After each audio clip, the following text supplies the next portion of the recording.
Olá pessoal, tudo bem? Sou o professor Aldo e nós estamos aqui para mais uma aula. Lembrando, não esqueçam do caderno, lápis, caneta e borracha. E sempre cuidando da sua saúde. Vamos lá então? Para a gente terminar o nosso conteúdo da aula passada, que foi a vinda da família real, também chamado de período joanino, nós temos que entender sobre o final desse período. Vamos voltar para 1820, a Revolução Liberal do Porto, em Portugal. As cortes portuguesas exigiam o retorno de Dom João VI. Pressionado, Dom João VI retorna para Portugal, mas deixa seu filho, Dom Pedro I, como príncipe regente. Nós temos algo inédito, um rei em Portugal e um príncipe no Brasil. As cortes portuguesas não aceitam somente a vinda de Dom João VI. Então, meus queridos, as cortes portuguesas exigem também o retorno do príncipe regente, Dom Pedro I. Dom Pedro I, pressionado, ele toma uma decisão de não voltar para Portugal. Qual era o objetivo de Portugal? Recolonizar o Brasil. Professor, o que é recolonizar o Brasil? É o Brasil voltar a ser uma colônia.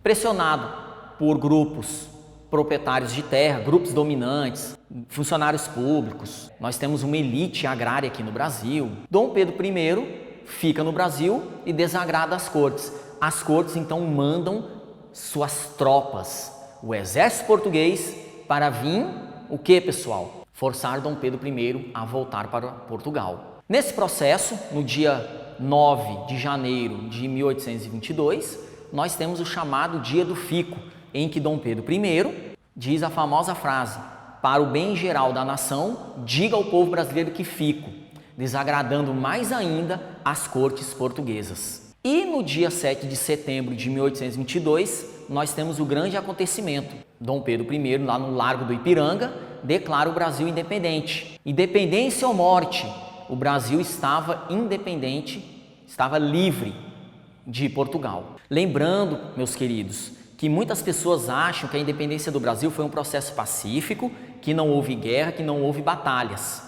Nós tivemos muitas batalhas, muito sangue foi derramado, nós tivemos uma guerra civil aqui no Brasil.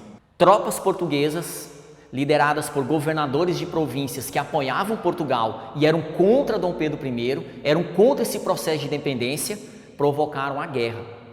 Dom Pedro I contratou mercenários, exércitos do exterior para poder formar as primeiras tropas imperiais aqui no nosso Brasil. As guerras aconteceram em várias províncias do Brasil: Grão-Pará, Piauí, Ceará, Bahia, Pernambuco.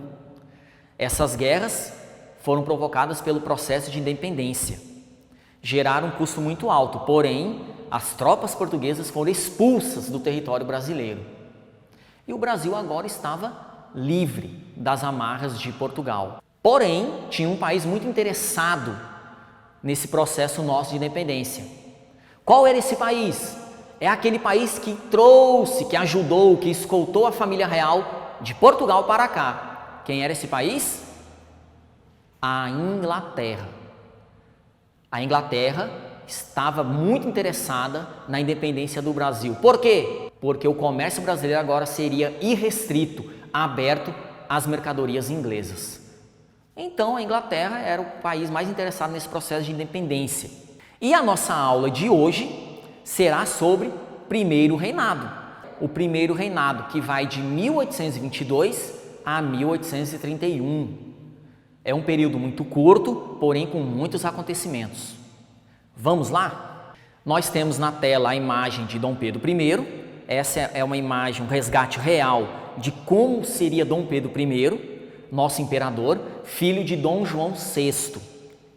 Os primeiros países a aceitarem a independência do Brasil foram os Estados Unidos e o Reino de Daomé, na África. Portugal aceitou nosso processo de independência também, só que com um custo bem alto.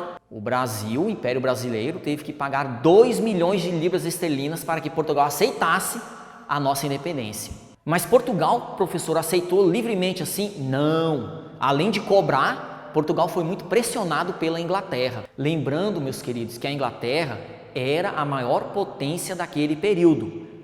era a maior potência mercantil e naval. E a maior potência industrial também era a coroa inglesa. E isso ocorreu em 1825. O Brasil se tornou independente em 1822. 3 anos se passaram para que Portugal aceitasse a independência do Brasil. Vamos lá então? A organização política do novo Estado. Em 1823 nós temos a formação da nossa primeira Assembleia Constituinte, né? Como que era formada a sociedade imperial? Grandes proprietários de terra, formava a elite agrária, membros da Igreja Católica, grandes comerciantes, a base que era os escravos, os negros, que se tornaram escravos aqui no Brasil. A sociedade brasileira ela estava moldada desse jeito. Professor, quando o Brasil se torna independente, houve alguma mudança social? Não, meus queridos, não houve nenhuma mudança na estrutura social. Mantemos os privilégios de quem estava no poder e mantemos a escravidão também.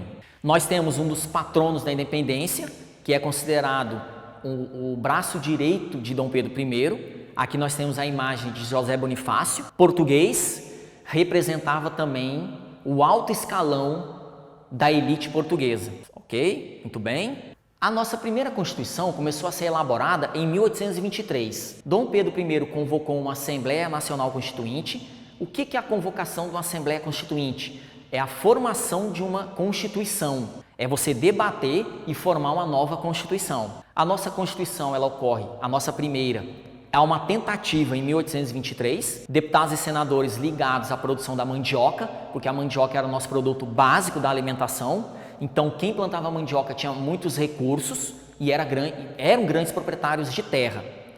Em 1823, nós temos a chamada Constituição da Mandioca. Porém, a Constituição da Mandioca foi elaborada em caráter que controlava ou limitava os poderes de Dom Pedro I. E Dom Pedro I não gostou dessa ideia. E ele, como ele não gostou dessa ideia, ele cria um plano. O que Dom Pedro I vai fazer, pessoal? Ele traz as suas tropas, que vão ficar na frente da Assembleia, na frente do Congresso, e ele manda fechar as portas. Esse momento em que deputados e senadores estão presos dentro do Congresso é chamado de Noite da Agonia. A Noite da Agonia tinha um propósito: elaborar uma Constituição que atenda aos interesses não da população, não da sociedade brasileira, mas aos interesses do imperador, Dom Pedro I. Como que ficou chamado esse movimento? Noite da Agonia. Aqui nós temos uma imagem da Noite da Agonia. Essa imagem retrata esse momento que foi muito tenso. Foi uma madrugada todinha. Em 1824, nós temos a primeira Constituição do Brasil. A nossa Constituição ela tinha caráter liberal, autoritário, centralizador. Autoritário na figura de Dom Pedro I, centralizadora também na figura do imperador. Era o imperador que iria ditar as regras da Constituição. Quais eram as características da nossa Constituição? Eram características interessantes? Sim. Vamos lá? A religião católica foi instituída como religião oficial. Nós temos o sistema do padroado, em que a igreja está submissa ao Estado, às vontades do Estado. Nós temos a criação de 4 poderes. Mas, professor, não são 3 poderes? Legislativo, executivo e judiciário? Sim, meus queridos, são 3 poderes, porém, Dom Pedro I exigiu mais um poder, o poder moderador. E o que seria o poder moderador? Seria aquele poder que iria atender às exigências e às vontades do imperador. Ele poderia nomear quem ele quisesse, ele poderia nomear os chefes de gabinete, ele poderia declarar guerra ou paz através do poder moderador. Se o Congresso criasse uma lei que não fosse de agrado de Dom Pedro I, ele utilizava o poder moderador para uso próprio. Que interessante, hein? Um 4º poder. As eleições foram de caráter censitário. O que seria o voto censitário?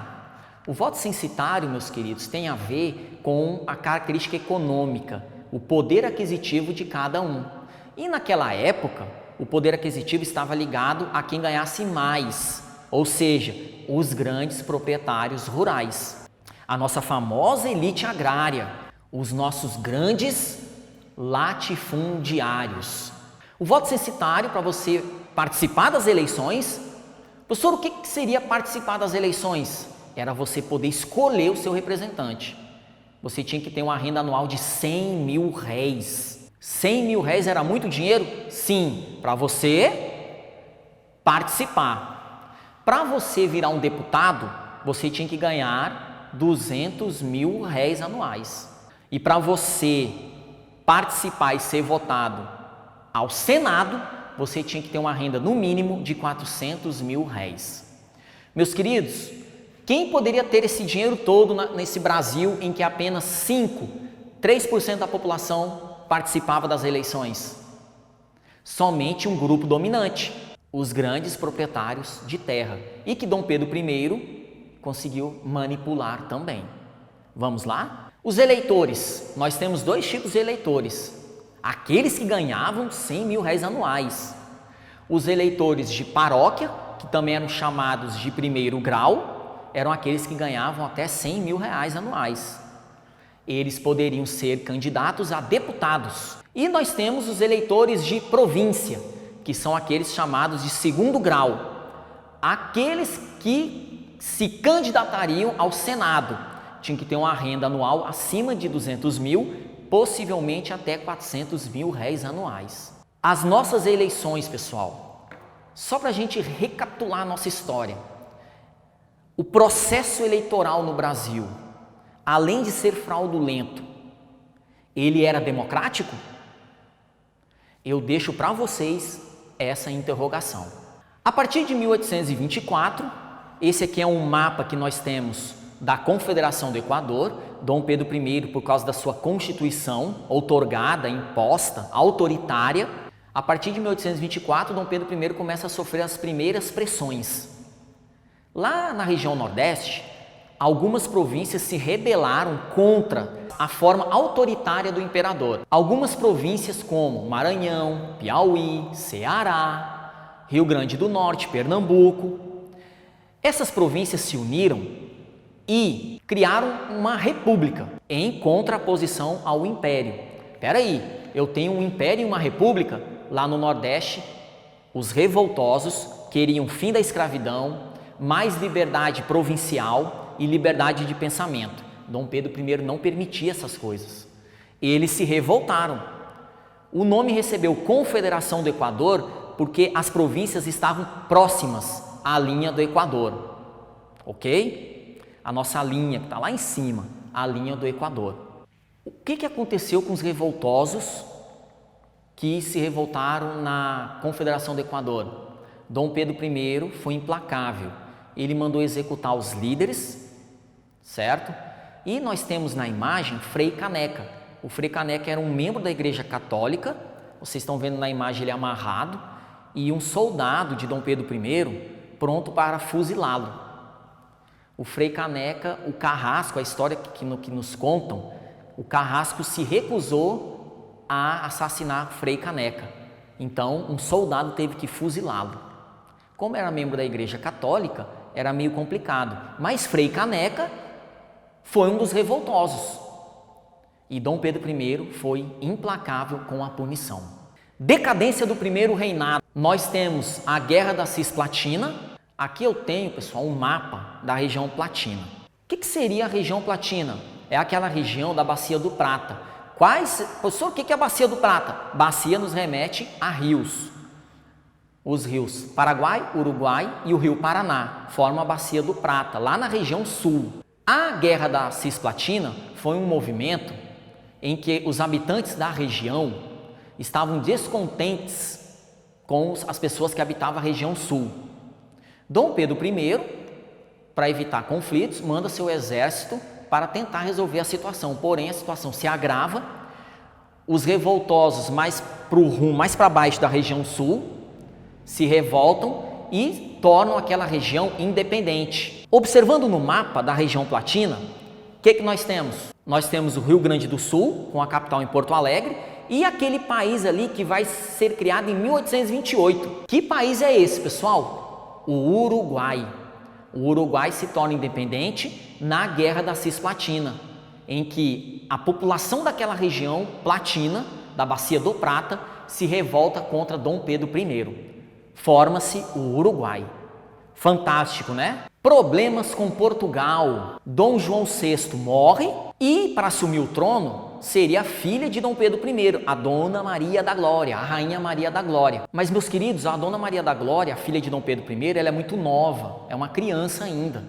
Ela tem que chegar na idade da adolescência, 14, 15 anos. Porém, o irmão de Dom Pedro I, o Dom Miguel, não respeita esse período e nós temos uma guerra pelo trono. O Dom Miguel se casa com Dona Maria da Glória, filha de Dom Pedro I, e começa uma revolução em Portugal. Dom Pedro I não aceita esses problemas e o que vai acontecer? Ele agora tem dois problemas, um problema no Brasil e em Portugal. E os problemas de coroa com seu irmão Dom Miguel vão causar problemas na cabeça de Dom Pedro. Eu sou português ou sou brasileiro? Eu vou para Portugal ou permaneço no Brasil?